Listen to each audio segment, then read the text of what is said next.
कळमनुरी नगर परिषदेची निवडणूक प्रक्रिया सुरू आहे। प्रचाराने जे आहे ते जोर धरलेला आहे। शिवसेना, भाजप, त्याचबरोबर राष्ट्रवादी, काँग्रेस सगळेच पक्ष जे आहेत ते या निवडणूक रिंगणामध्ये उतरलेले आहेत।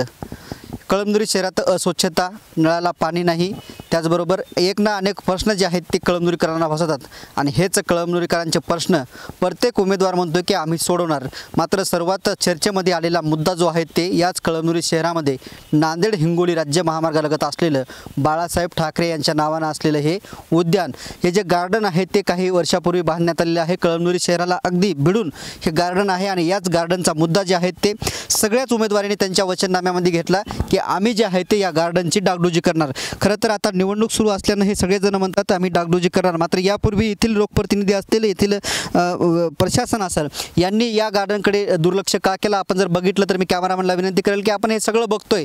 चिल्ड्रन्स पार्क आहे इथं, जे लहान बच्चे कंपन्यांना खेळण्यासाठी जे काही असतील त्यांचे खेळणे, हे सगळे खेळणे जे आहेत ते ज्या गवताच्या कचड्यात अडकलेले आहेत, गवतामध्ये अडकलेले आहेत आणि याच गार्डनची प्रत्येक जण म्हणते की आम्ही दुरुस्ती करणार आहोत, आम्ही या गार्डनची डागडुजी करणार आहोत। मात्र याच गार्डनवरती जे आहे ते आतापर्यंत मोठा निधी खर्च झालेला आहे। मात्र एवढा मोठा शासनाचा निधी खर्चूनही हे गार्डन जे आहे ते कळमनुरीकरांच्या उपयोगात नाही आणि कळमनुरीकर जे आहेत ते हे गार्डन दुरुस्ती करण्याची मागणी अनेक वर्षापासून करतात, मात्र याकडे कोणी लक्ष देत नाही। मात्र आता नगर परिषद निवडणुकीच्या तोंडावर सगळ्याच उमेदवारांनी जे आहेत ते या गार्डनकडे आम्ही लक्ष देणार, गार्डनची डागडुजी करणार, हाही मुद्दा जे आहे ते प्रचारामध्ये घेतलेला आहे। दुसरीकडे आपण बघतोय की याच ठिकाणी हुतात्मा स्मारक आहे। कळमनुरी याच बाळासाहेब ठाकरे यांच्या गार्डनमध्ये हुतात्मा स्मारक आहे। हुतात्मा स्मारकाची ही मोठ्या प्रमाणात दुरावस्था आपल्याला झाल्याचं पाहायला मिळते।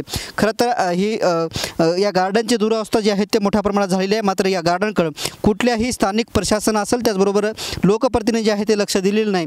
आता वचननाम्यामध्ये या प्रत्येक उमेदवारांनी दिलं की आम्ही निवडून आल्यानंतर पहिल्यांदा या गार्डनची जे आहे ते डागडुजी करणार, गार्डन जे आहे ते कळमनुरीकरांच्या सेवेमध्ये आणणार। आता नगराध्यक्ष कोण होतं आणि नगराध्यक्ष झाल्यानंतर हे गार्डन खरंच कळमनुरीकरांच्या सेवेमध्ये येतं का हे बघणं तेवढंच महत्त्वाचं आहे। कॅमेरामॅन ज्ञानेश्वर वानखेडेसह मी रमेश चेंडके, TV9 मराठी, हिंगोली।